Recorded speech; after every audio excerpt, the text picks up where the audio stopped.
Ik dacht wel eens een puzzel, steeds maar, een legpuzzel. Beatrixbord wordt heel tijd populairder onder volwassenen. Bij name Lego is bot in trek. Wij merken dat zeker. We hebben heel veel dozen die eigenlijk niet meer voor kinderen zijn. Waar ook de leeftijdsadvies van 12 en soms wel 18 plus op staat.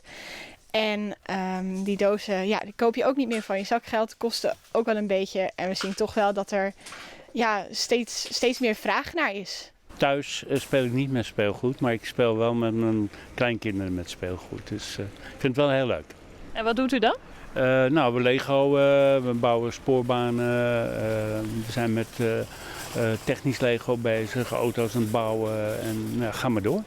Na corona had er een blijvend effect geweest van mensen die het in die tijd een hobby zochten die ze thuis doen konden. En dan ook wel ontdekken dat zeker bouwspeelgoed, dat toch best wel een uitdaging kan bieden. En heel plezierig kan zijn om je daarmee te vermaken. Ik denk dat je dat ook met heel veel knutseldingen ziet. En zeker de Lego biedt dat ook. We hadden al heel op het Lego van onze band, steeds maar. Maar die ben al een beetje ouder, nou net uit het huis. Maar wellicht dat er lieds bij komen, dan ben ik wel weer met Lego denk ik bezig. Met bepaalde dingen wel. Van Mandela kleuren en puzzelen met de kinderen.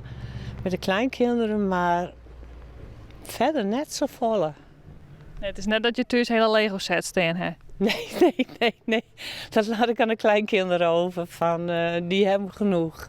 Net alleen de Lego sets binnen populair. Er is er een soort vraag naar je losse onderdelen. Ongeveer de helft van de bestellingen wordt binnen Nederland verzonden. En de andere helft gaat naar het buitenland. En dat is...